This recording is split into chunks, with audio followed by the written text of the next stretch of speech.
Good morning, everyone. Hope you're doing well out there, wherever you're calling in from. It's good to see some smiling faces this sleepy morning. I was up a bit late last night because I was writing the pamphlet. It's kind of a lengthy pamphlet on this for the seasonal tea club this year, and or rather for the summer. And so I didn't sleep as much as I usually do. So if I seem a bit out of sorts, that's the reason there. Um, this seasonal tea club, I'm really excited about it, both in terms of the quality of the teas that we're sending out, but also one of the traditions that we work with in the way of tea is shamanism, which for a lot of people, they don't understand the obvious corollary because it's not so obvious. There's some older shamanic practices that have been associated with tea that are quite old. But when people think of shamanism, there's Siberian shamanism and Huishal and a lot of South American and Latin American shamanic traditions, Native American traditions.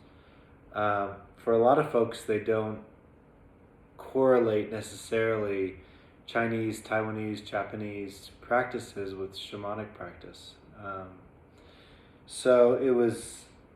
really enjoyed writing it, and I hope it'll shed some light, that tea club, on that particular topic.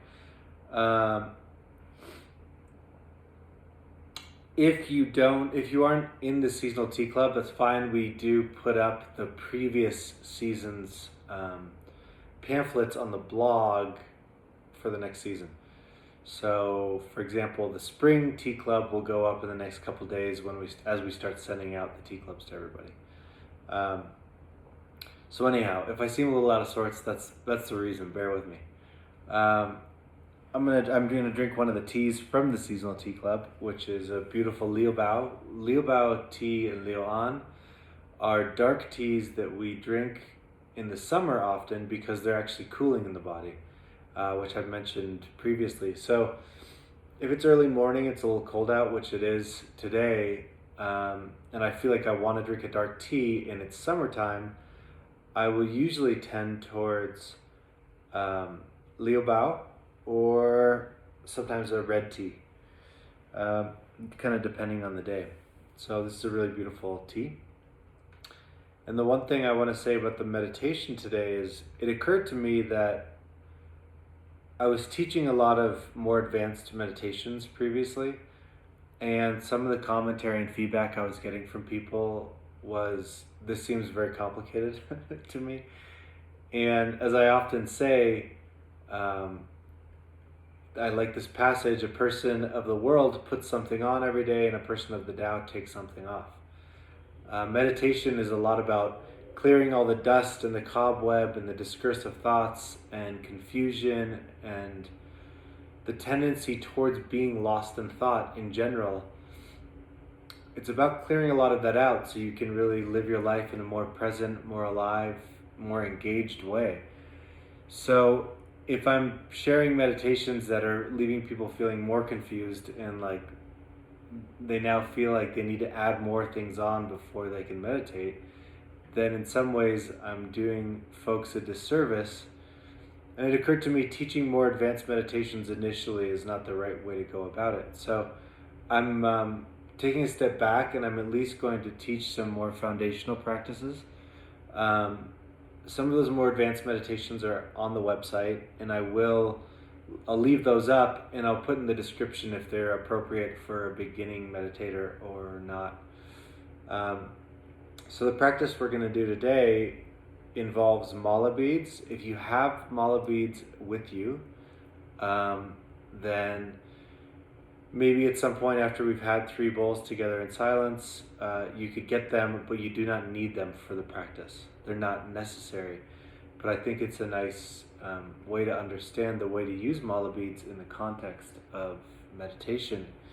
Of course, it's like somehow fashionable in this new age world we find ourselves in to like wear mala bracelets and necklaces and headbands and like wear malas everywhere to signify that you're somehow spiritual. But oftentimes people are wearing them as a adornment without understanding that they're intended for prayer and meditation. So that's kind of missing the point there. But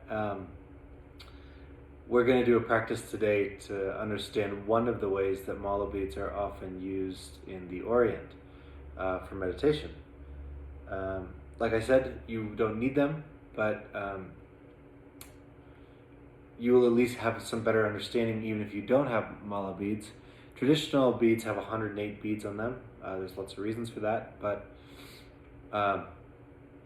after we have some tea, I'll go a little bit into the practice, and then we can sit together for a while. Again, so nice to see everybody. Thanks for waking up early. I don't know if it's early where you are, but it feels earlier here than it usually does because I didn't sleep much. So, hope you have some nice tea. And as I said, for people who like to listen to music while they drink tea, you can just mute yourself if you're not already muted. And we'll drink 3 bowls together in silence, and then I'll share a bit about the meditation, and then we'll jump into it.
All right. I remember seeing this cartoon in, um, where was it? It was in a magazine I read called The Week, and it's just like the news, like the biggest news stories from last week. And one of the pages is like what they think are the best cartoons they found for the week. Oftentimes they're political cartoons, but there was one that I saw, I don't know, a while ago, and it's like an older monk and a younger monk in some Buddhist monastery, and the younger monk says to the older monk, you know, in their little bubbles, whatever, um, so this is it? And the older monk's response is, yep, this is it. And for some reason, it struck me as being really amusing because um, oftentimes when we sit for tea, especially, you know, if you have a 3 bowl practice in the morning and you have a meditation practice, initially, as people are trying to start out in that practice, there's this threshold they have to get beyond, which is boredom and the mind needing stimulation. We are so hyperstimulated as a culture right now that just sitting quietly and observing the breath, observing the sensations, observing the way that the mind operates can be something for a lot of people that's just maddening. And so I hear people say, no, I can't meditate. I just get too bored. I think about all the things I have to do. And like anything, it takes practice. That's why it's called a practice.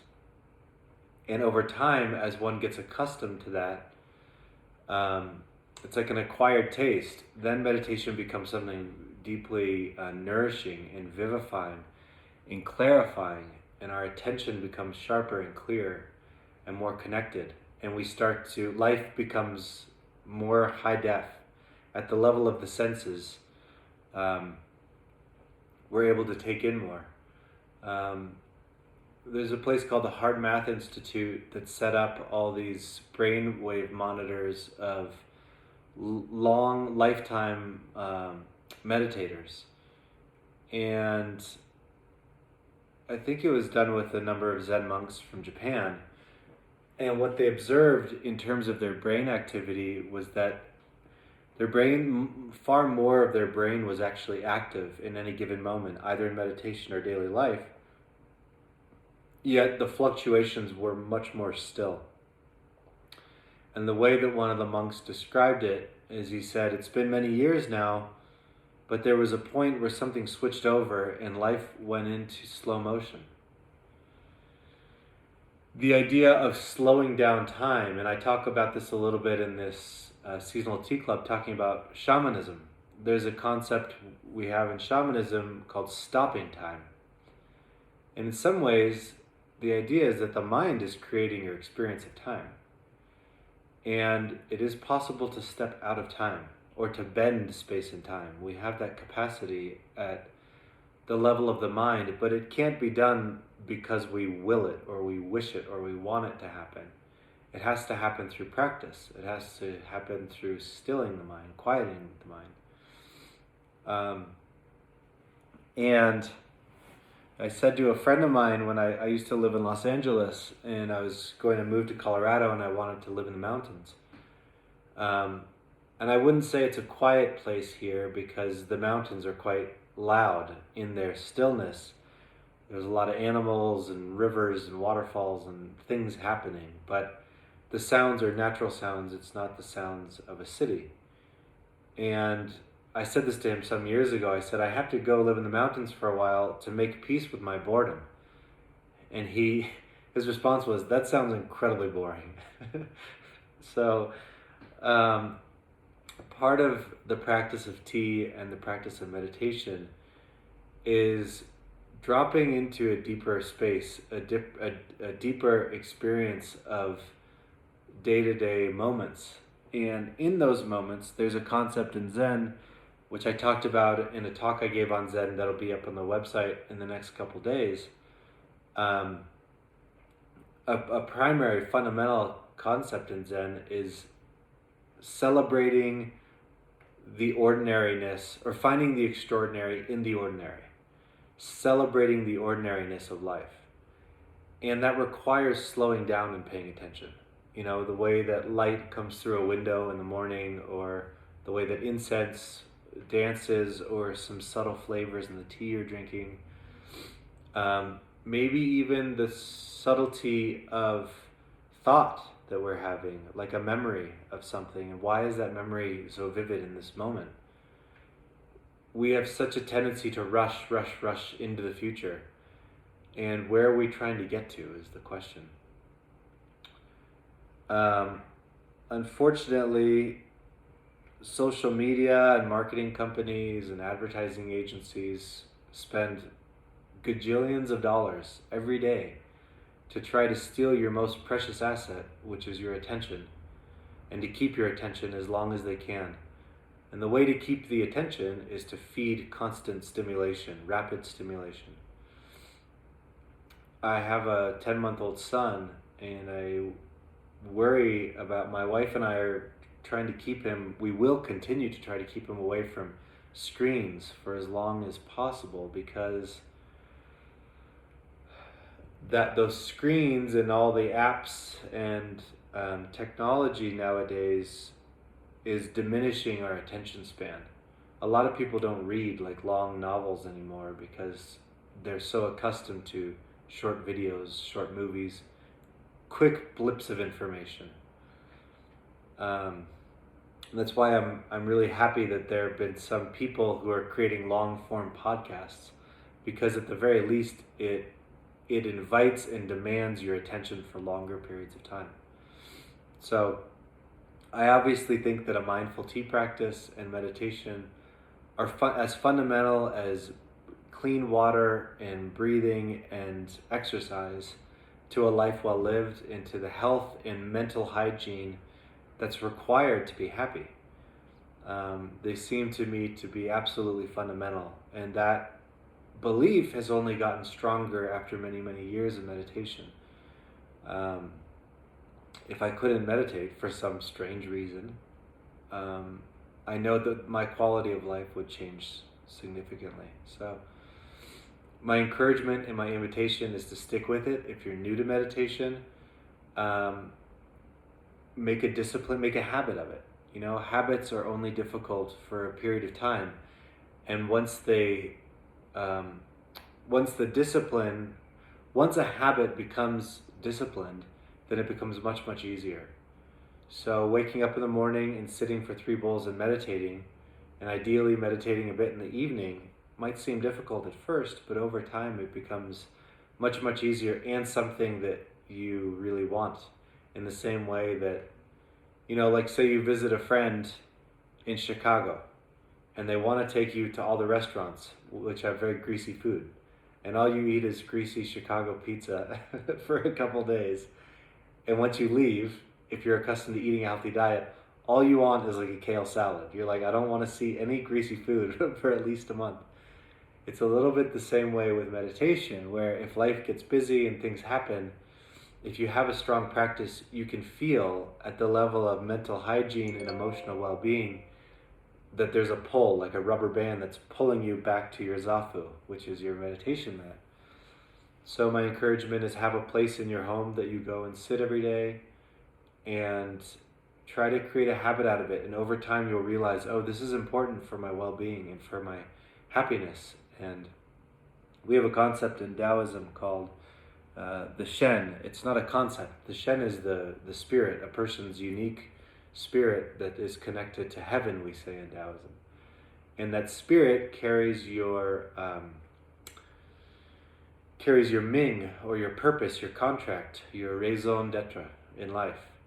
And of course, having a very clear path of purpose is an important part of our happiness as individuals.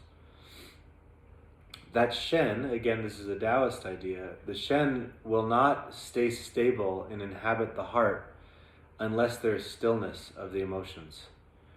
So in some ways, one of the fundamental aspects of a life of self-cultivation is stillness of the emotions meaning that instead of constant drama and up and down, that there's evenness, there's stillness, there's emptiness, there's space for emptiness, and also sincerity and integrity. These three create the beginning, the foundation of a life of self-cultivation. And we can't maintain real stillness in the face of adversity because life is crazy. I mean, look at our world today. There's constant things happening. The ability to stay calm and still in the heart and to stay open is like a superpower. And if you know people who are able to stay open and still and contented and present with you, despite the ups and downs in life, that likely did not happen by accident.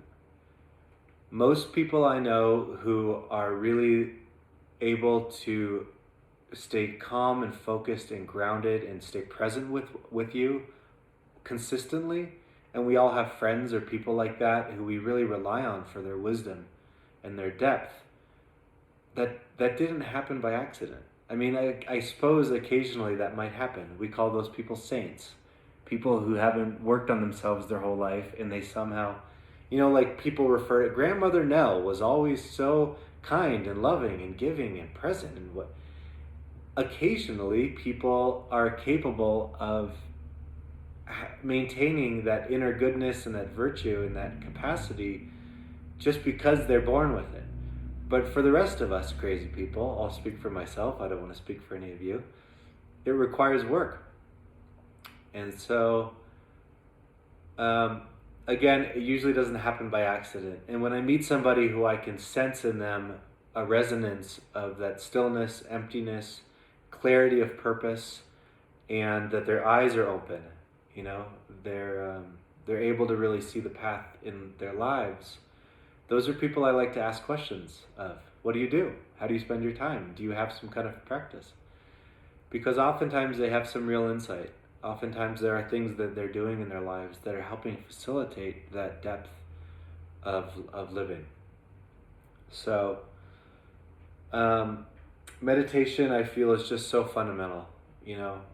What other practices one wants to do, crystal gazing or staring into the sunshine with dusk and dawn, qigong or kundalini yoga or tarot cards or whatever they're into, that's great. It's all wonderful. But a foundational practice beneath all of that, prior to all of that, to me is meditation.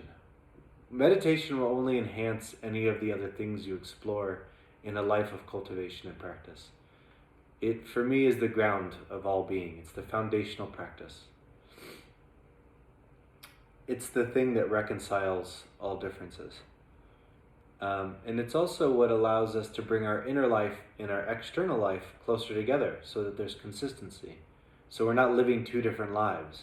The lives outside of us with our personality and our jobs and our social status and our education and our financial situation and where we live and on and on and on and on and on. That is our external life. And then we have an internal life. And in order for us to learn who and what we are, we have to observe and develop an education and a capacity for that education. What does it mean to study ourselves and to understand our inner lives? Again, for me, meditation is the foundation and the beginning and the end of that study. And without that study, a lot of people don't really know what they're doing. They don't really know who they are or what's motivating them or what kind of unconscious beliefs are underneath their entire lives, running their lives, pushing their lives forward. Unless and until we can come more deeply in contact with our wish, with our beliefs and what we truly want and what really matters to us, then our life is mostly pushed around by external forces. So there's this idea in the Gurdjieff work that there's two liberations. One we call the small liberation and one the larger liberation. The smaller liberation is the one from all the internal selves pushing us in different directions. And what that means is that there's some aspect of ourselves that's always present in our lives. We're observing our inner life and understanding what's driving us. And eventually we're liberated from those often conflicting desires. You know, you swear not to eat sugar for a week because you want to lose a little weight or whatever. And then by 7 p.m. that night, there you are eating a cookie. And it's like, who are these different selves that are constantly in conflict with each other? Oftentimes they totally disagree. Or, I swear to be kinder to my spouse because I'm always arguing and I'm so combative. I'm giving you a hypothetical example. You make that firm commitment at night because you realize you don't want to argue anymore. Okay, sweetheart, I promise you I won't argue with you. For tomorrow, we're only going to be respectful and kind. And then at breakfast, she didn't take out the trash or he didn't take out the trash. And you fly off the handle. You said you would take it. We live a life that is so unconscious so much of the time because we have different selves, often coming from different perspectives, that don't remember the commitments that we make. And so this fundamental practice of meditation, it helps us to unify these different selves, these different voices in the head, these different competing wishes and desires. It helps us to develop willpower and discipline and focus in a greater capacity to come from a unified self in our lives, so that our ethical values, we actually live by them, instead of them being just intellectualizations of what's important, conceptualizations. Meditation is the place where concept and theory and intellectual ideas meets reality. They meet on the mat in the meditation practice. So my encouragement, again, is to try to make a daily practice. I try to bookend my day, first thing in the morning, last thing of the day, because if I have those two, then it means everything that happens in between those, there's a different quality to that life. If you've ever read that famous book, Zen and the Art of Motorcycle Maintenance, it's a beautiful book. And throughout it, it's really about attention, the right use of our attention. But the word that's used sort of throughout the text is quality. And it's about the quality of attention. How do we have a quality of attention that's really there, that's not distracted? So, that being said, I want to introduce this practice with mala beads if you have them. And again, if you don't have them, it's totally fine.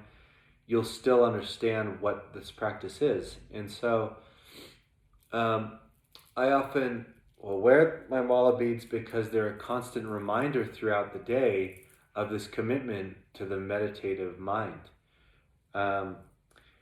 So traditional mala beads have 108 beads, and they can be used in different ways. That we're going to use it specifically for meditation today. And the way that we're going to use the mala beads is with the thumb and forefinger, with every exhalation. At the end of the exhalation, or in some traditions that's at the beginning of the exhalation, that's ultimately up to you. I tend to like it at the end of an exhalation, so we're observing our breath. You're sliding your thumb to the next bead. And there's 108 beads on a mala bead. So it takes usually about 10 to 12 minutes, depending on how slowly you're breathing, how deeply you're breathing, to work your way through an entire bead set. So a lot of practices will do 3 sets, and oftentimes we see this number 3, Buddha, Dharma, Sangha, which is the Buddha as an exemplar of an enlightened life, the Dharma, which are the teachings, but also the truth. The Dharma is the truth, and Sangha is the community of people practicing together. So this morning we are a temporary sangha of practitioners practicing meditation together. Um, if the Buddhist idea doesn't work for you, I like to joke around and say, maybe you're a scientist. We'll go with protons, neutrons, and electrons. Or maybe you're a Hindu and we can do Vishnu, Shiva, and Brahma. Or if you're a Christian, Christ, uh, God the Father, the Son, and the Holy Spirit, right? On and on and on. We see the Trinity. There's also a concept in a lot of occult esoteric traditions of the positive force, the negative force, and the neutralizing force. And we can see this movement of these three forces in everything in nature and all of life. The Trinity is always at work, and it's why it's emphasized in so many different traditions. So if you do 3 rounds with a set of mala beads, then in some ways you're honoring this notion of the Trinity. There's ways to work with those 3 rounds in different ways, but for the sake, again, I want this meditation to be a strong foundational meditation practice because it's really one that I would recommend doing for many, many months before moving into more complex meditations. So on the website, you'll see stage 1 next to some of the meditations, and I would stick to those for the first 6 months to a year in terms of a practice if you don't have a developed meditation practice. So you'll see in a lot of different traditions that there's something done to mark the beginning of a meditation, and that's to acknowledge that you are taking this time for yourself. It's a sacred time, it's a sanctified time, or it's just a time that you are using to nurture and nourish yourself, maybe to connect with your higher self, if that language works for you. So oftentimes we will light incense, or you'll ring a bell, or you'll mark the beginning of the meditation in one way or another, or maybe you'll bow. And this is a way of acknowledging, okay, this time is a separate time from the rest of life with all of its goings on. Or sometimes you see people rub mala beads. And as you get the oils from your hands into a bead, we say one of the great loves of a tea lover is to season their teaware, because teaware becomes better with use. There's a type of stone called moonstone and other types of stone that as you use them, they get darker and darker and darker. And, it's considered a great honor if, like, a senior monk in a monastery gives their well-used mala beads to a younger monk, because there's juju. They have all their prayer and meditation in the stones. Again, I'm not so into crystals, but a lot of people are into crystals. You can feel that they have energy, of course. But some people really go crazy. There's like crystals all over their house, right? But stones do carry energy. Even if you look at the crystalline nature of our bone structure and the formation of the myofascia in the body, we are crystalline beings. Anyhow, that starts to go off into a whole other territory, which we'll talk about some other time. But working with the stones, finding one that you resonate with, and then over time, you'll feel the mala it's got juju, it's got oomph, it's got chi in it. So, and when you wear them, they can be something that reminds you, oh, okay, this is something that I've committed to the practice of meditation. So we're going to do 2 rounds this morning, which is about 20 minutes. It's about a 20-minute practice. And again, if you don't have beads, then that's okay. I will periodically through the practice be inviting people's attention back to their breath. So again, this is a foundational practice. Doing more advanced practices of meditation before you're able to stabilize your attention and to keep the mind clear of discursive associative thinking and daydreaming and wandering all over the place is not particularly beneficial, not particularly helpful. When you go to a Vipassana center, for example, for a 10-day Vipassana sit, you spend the first multiple days, 3 or 4 days, just working with the attention at the breath. It's getting subtler and subtler.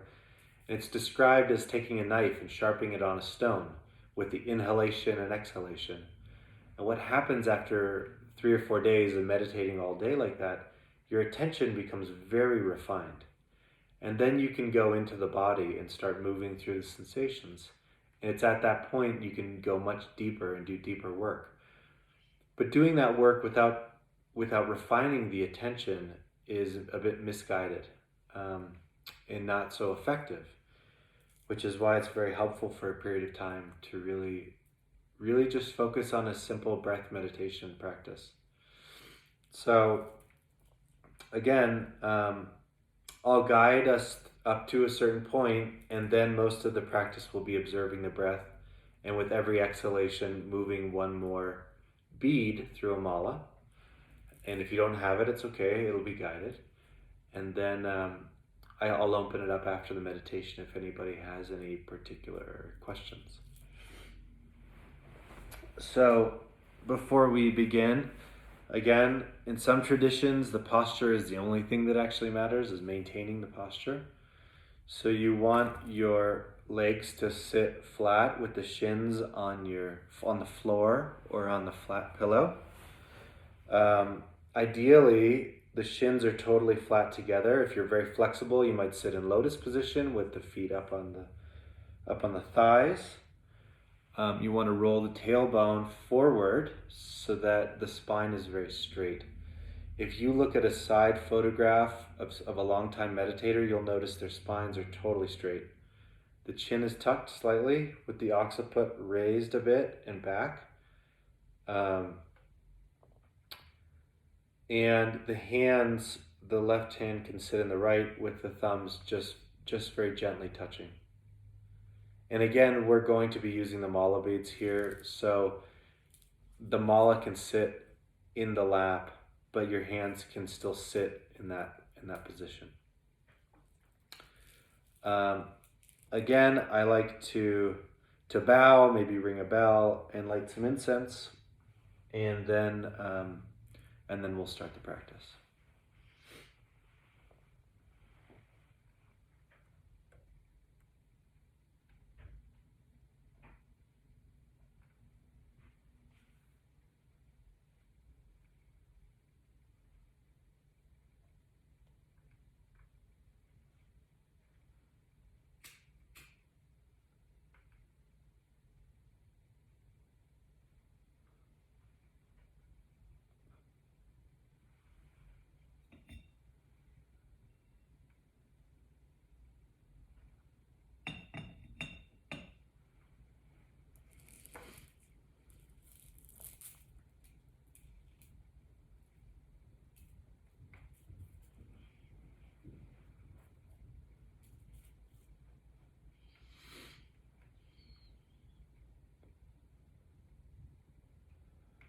So starting with just a number of very deep breaths, allowing any tension in the shoulders and in the face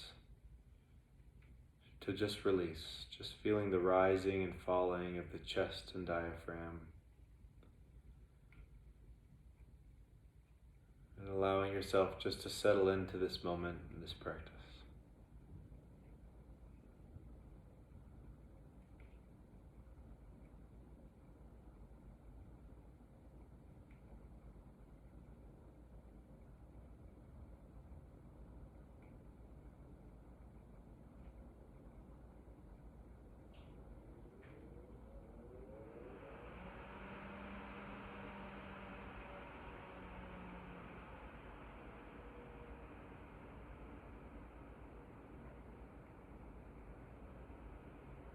Taking a moment to bring the attention to the crown of the head, and just move slowly from the crown down through the whole body, observing any areas of tightness, tension, contraction. And when you arrive at that area, just take a couple deep breaths there. You can imagine that as you exhale, you're letting go of that tension from that area. And just arriving at this space here and now.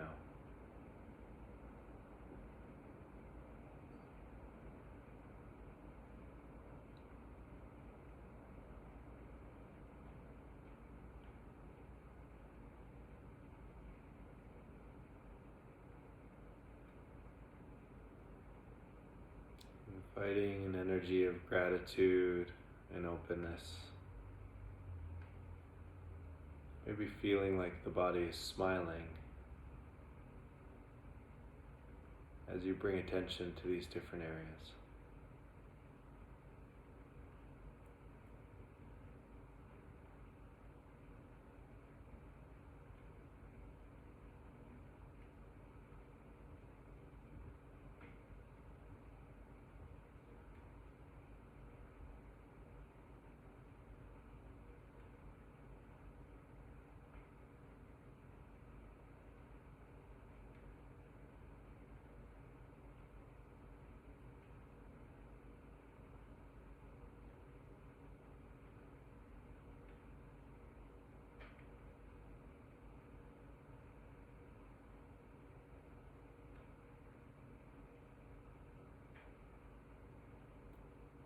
Noticing any sensations like heat or cold,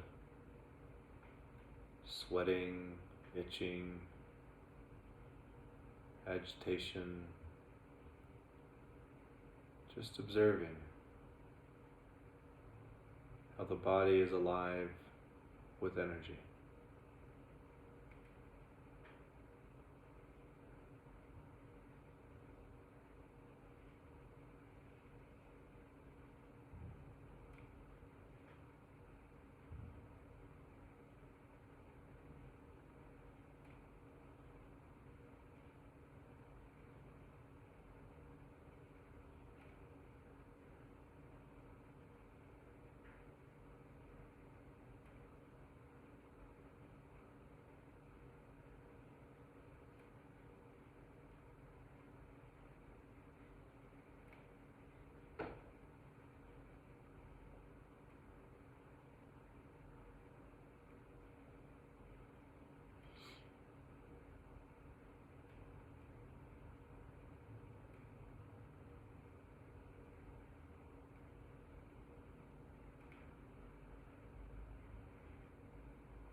If you have mala beads, you can bring your thumb and pointer finger to the first bead next to the head knot. And if you don't have beads, don't worry. We'll guide you through the practice.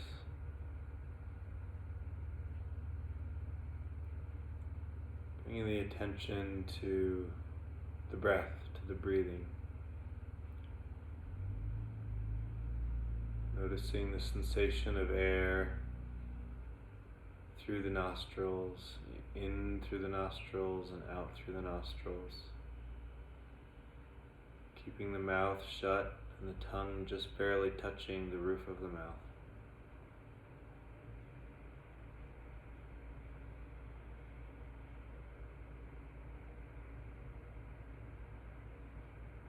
Taking 3 cleansing breaths.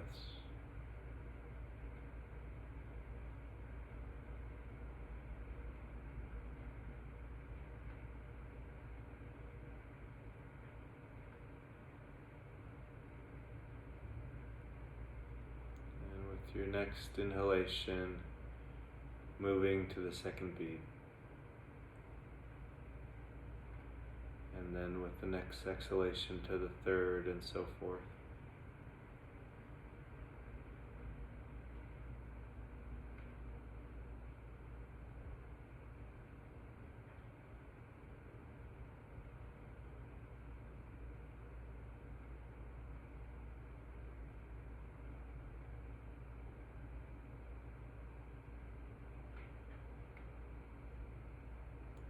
Keeping the attention on the inhalation and exhalation.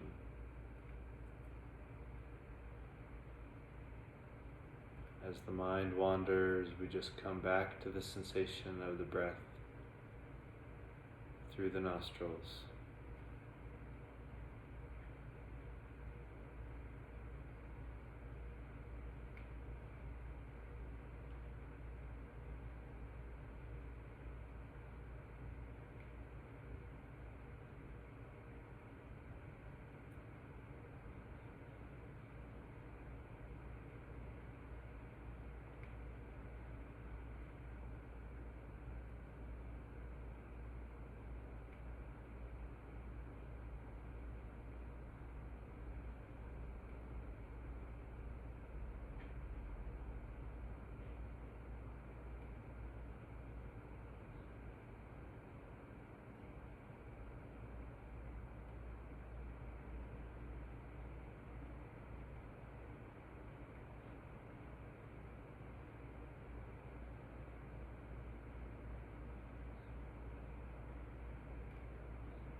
Without losing awareness of the breath.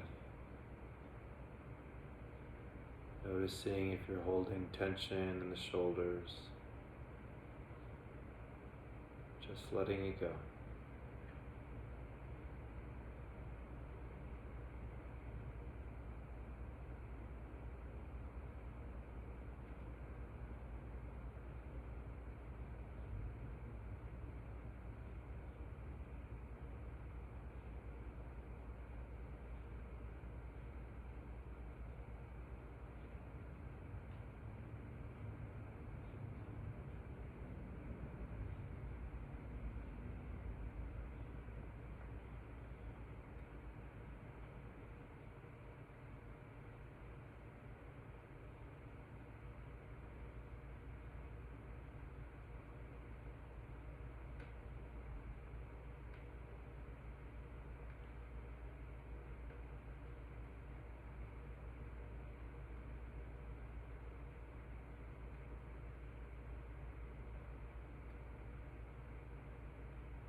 If the mind wanders,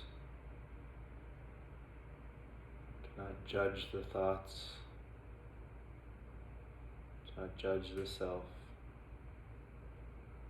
Just gently invite the attention back to the sensation of breathing. Observing subtler levels of sensation as the air enters and exits through the nostrils.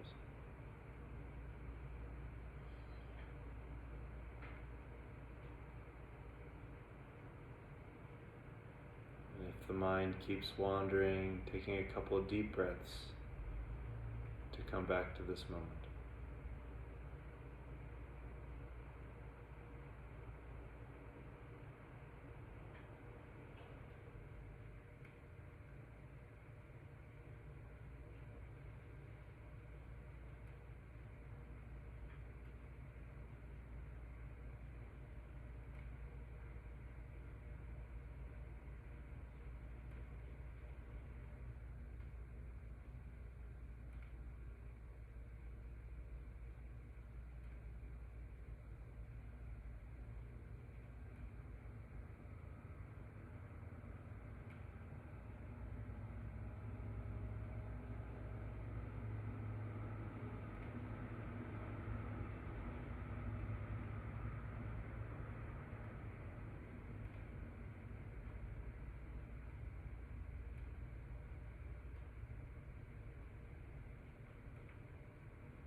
back to the breath, back to this moment, right here in your body, right now in the present. This is where your life is happening, right here, right now.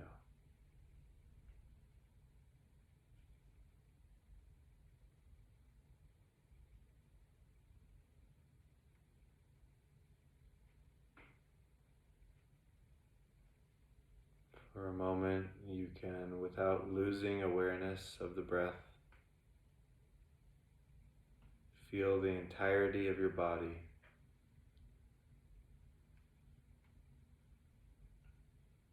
the space that it occupies.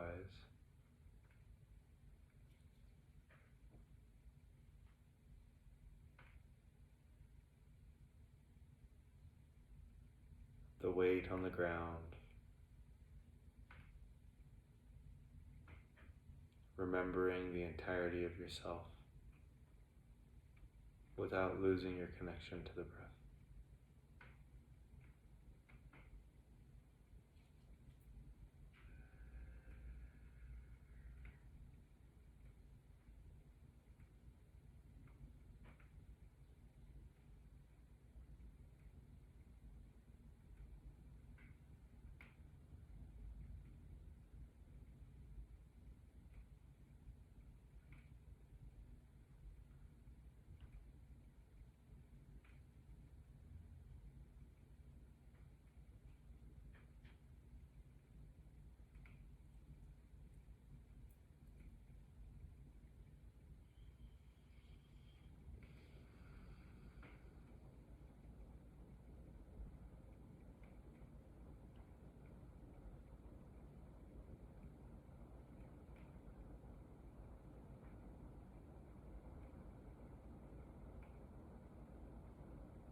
If the mind is continually trying to go to one topic or area, maybe just take note of it and acknowledge, I will address that later. I see it. I see that there's something persistent, and I will address that later. For this moment, I'm just coming back to the breath.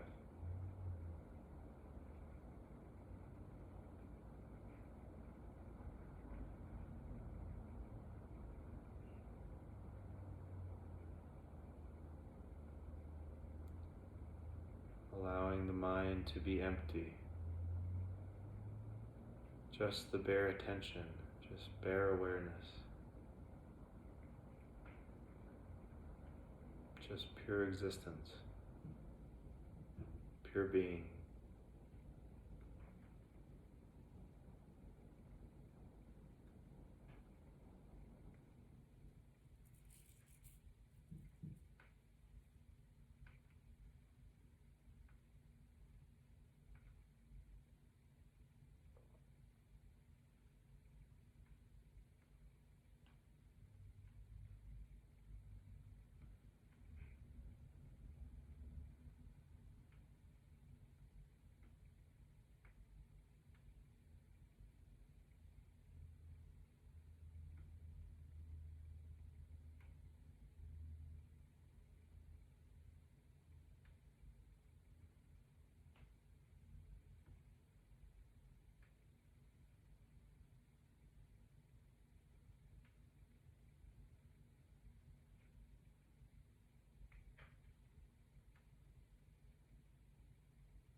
Noticing the mind that wants to move on,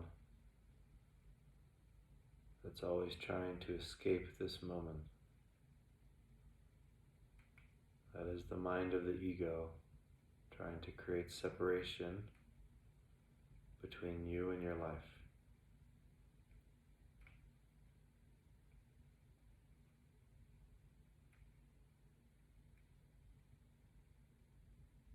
This causes suffering. Just observe that mind that is restless and wants to go somewhere else. Invite it back lovingly to the breath, to this moment, to this life.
If you haven't arrived yet back to the full circle of beads, we'll wait for just another minute or two and you can continue to count. We're only going to do one round today.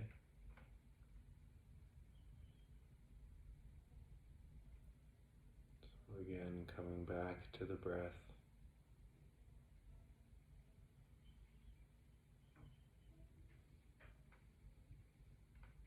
Feeling the whole body breathing together.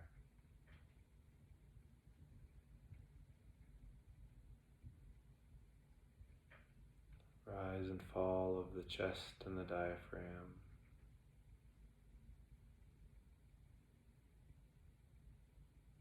Expansion of air in the belly with inhalation and exhalation.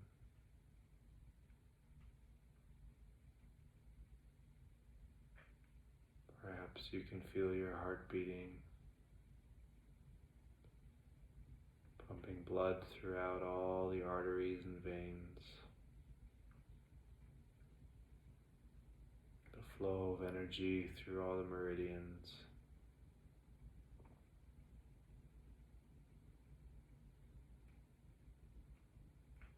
Feeling a sense of gratitude for the countless healthy functions in the body, for the ability to think and feel and move, for this precious moment in life.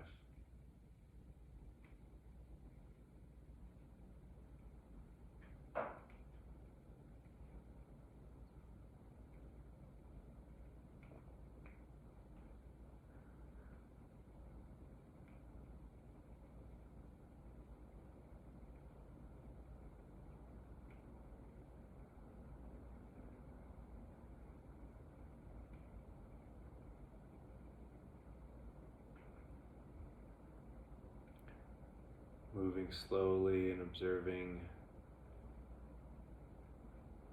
the sensation of movement in the hands and the arms, bringing the hands together at heart center.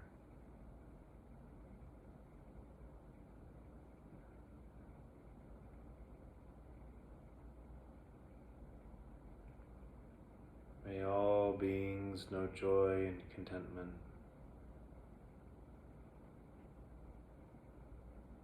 May all beings know care and support.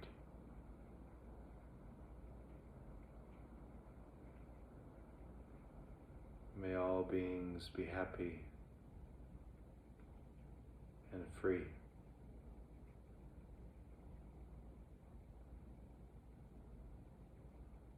May my words, thoughts, and actions throughout this day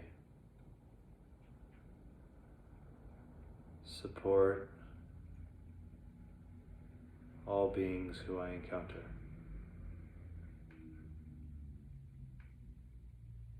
May I be a force of positivity in the world.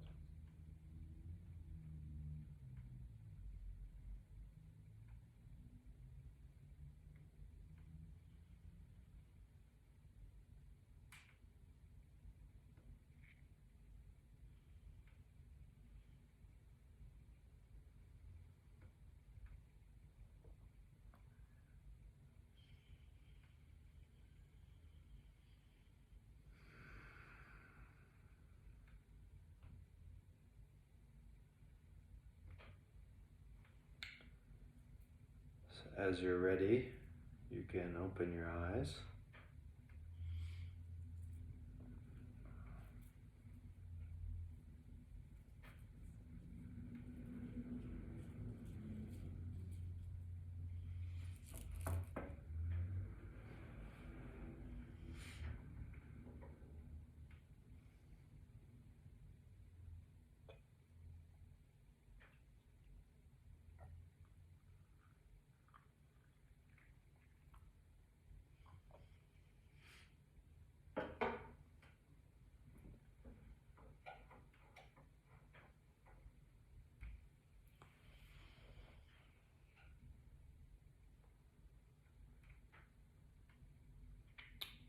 So I like the practice of working with the beads because I have a very active mind, and for me, if I notice during the 3 bowls that my mind is really busy, it's trying to figure things out and understand what's going to happen in the day, and it's starting to plan everything. And some mornings I wake up and my mind is more active than others. Today was not one of those days, but working with the beads and the breath together, it's almost like I'm giving myself enough to do that my mind can be occupied with the observation of the sensation of breathing along with the movement of the bead, such that I can actually go into a deeper meditation. It's almost like I'm distracting myself so that I can focus, which might seem kind of contradictory. So I don't work with the beads every day, but I do quite often, and I find it a very, very helpful practice a lot of the time. So if you don't have beads and you decide to get some, I'll also be teaching some other ways of working with the beads when you wake up in the morning and you fall asleep at night, right when you wake up, right when you fall asleep, that you can start working with an intention or an affirmation that is stated in the present as if it's already happened, to reprogram unconscious or subconscious beliefs, because oftentimes our beliefs are running the show and we're not even aware of it. So if there's a negative habit or a shortcoming or an addiction or an inability to do something that you really want to do but you can't ever seem to do it, or the inability to complete a project, or whatever it is, we're human beings, so we have all sorts of crazy things happening, especially under the level of our awareness. So if you can tap into that through affirmation and work with a bead, I say at least 40 times in the morning and evening, but also you could do a whole round with the bead, while you're falling asleep at night. You can start to really reprogram a lot of those beliefs. And maybe it's that you don't feel worthy of a certain relationship, or you don't feel worthy of having a job you love, or living your purpose, or there's so many things that we create as obstacles in our lives to living a life that is really fulfilling and true and full and authentic. So sometimes we have to work at the level of unconscious beliefs, and working with beads and with a mala can be very helpful for that.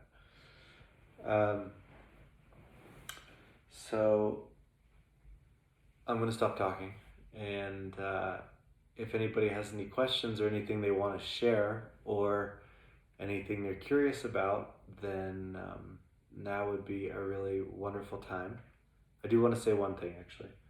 Um, for anybody who made donations for this meditation this morning, thank you very, very much. We are deeply, deeply grateful for the support. As those of you who know or follow Living Tea or Mountain Gate, the tea house, know, we were supposed to open last year on March 15th, and on March 13th, everything shut down. So we've essentially been unable to open the tea house for over a year now. We are opening at the end of May, which is a big celebration for us because we put a lot of love into creating this space. But any donations or any support of Living Tea is felt and deeply, deeply appreciated. It's allowed us to stay afloat, to keep the boat afloat for the last year, which for me means a tremendous amount because I've held the vision of this tea house for over 12 years now, and we're still here, which we hope to share the space with all of you. And also, exciting announcement, you're the first people to hear it. My Qigong teacher is coming out from August 22nd to the 27th. I've just reserved 26 beds at a local inn, and we're doing a 5-element Qigong and tea retreat, which will be out of the tea house, but also the surrounding mountains. There are waterfalls, there are huge caves. We're going to explore each of the 5 elements in great depth. It's going to be a really extraordinary week. So if that's something that sounds interesting to you, I have a feeling it's going to fill up pretty quickly, and we'll be announcing it in a newsletter in the next couple days. But you could email me if that's something you want to know more about. Again, we'll be studying this Qigong form, the 5 elements in the context of tea, doing a lot of indoor and outdoor things. It's an incredibly beautiful time of the year to be in Telluride, and we have housing, we have accommodations, which amusingly 2 days ago, San Miguel County, which is a big county, they opened up campsites in the national forest and the town park, and literally within an hour, thousands and thousands of campsites all the way through the end of September had been fully booked, which meant that there were thousands of people ready to book a campsite at 9 a.m. 2 days ago. I think people are getting pretty stir crazy, and they're just like, I need to be like outdoors, in a tent, and camping. So that was a bit of a setback because I thought, well, we're not going to be able to have a place for people to stay if they come for the retreat. But now we were able to get 13 rooms with queen size beds. So really exciting, and it's going to be a really magical week. The other thing is there's a 4-day mushroom festival right before the retreat, where people like wild harvest and wild forage mushrooms all around these mountains, and there's tons of classes, and it's really a fun weekend. So if you haven't made any summer plans and you want to go deep on tea and qigong and wild mushroom foraging, then mark your calendars and send me an email, and we'll put you on the list. I think it's going to be an exciting time. So also my teacher Wuda, who's teaches about tea and is a serious Zen teacher and practitioner, may be coming out from Taiwan for that retreat as well. So we're figuring things out with vaccines and travel and all that. But it's going to be a deep dive. It's going to be a great week. And this is our first one, so it's exciting. All right, that's all I got for everybody. If you have a question or you want to share a comment or anything, then this would be a good time.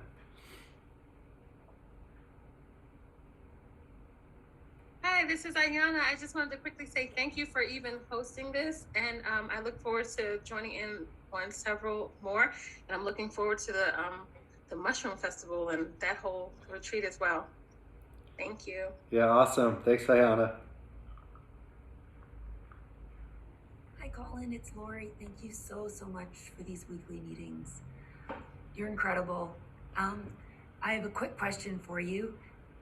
Speaking of the tea club, so I've got some items in my basket, and I'm wondering. I love being surprised by what you send, but are you sending? One of them is the Liu Bao, the really nice one, and you've mentioned sending something like that, and the Qing Ming that you talked about last week, the green tea. Isn't Are either of those already coming in the? No, they are not. Okay. We're sending a different Leo Bao that's from 2006. It's a beautiful Leo Bao, but it would be nice for you to drink those two Leo Bao and see the difference between one that's been aged quite a bit longer and is a very special Leo Bao versus one that's a very good Leo Bao, but it's not of that level of quality. And we are sending a green tea, but it's not the Return of Spring, which Return of Spring is one of my favorite green teas I've ever had ever. It's just such a wonderful tea. And also it's nice at this time of year because it's cooling in the body, it's refreshing, it's such a bright, beautiful tea. And compared to other green teas, you can steep it like 30 times. It just goes and goes and goes, which a lot of green teas after a couple steepings, they lose their flavor. So you will be getting another green tea and another Liu Bao, but not the two that you mentioned. Okay. Perfect. Thank you. Thank you. Mm.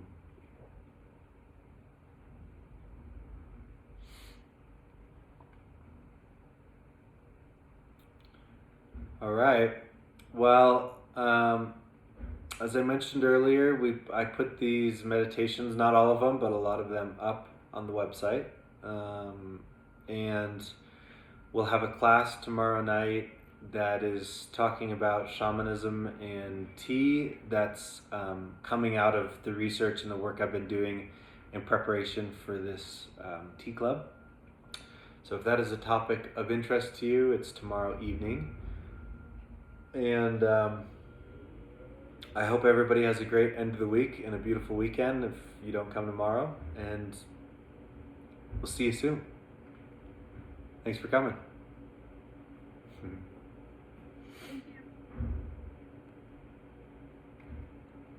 Thank you. Thank you.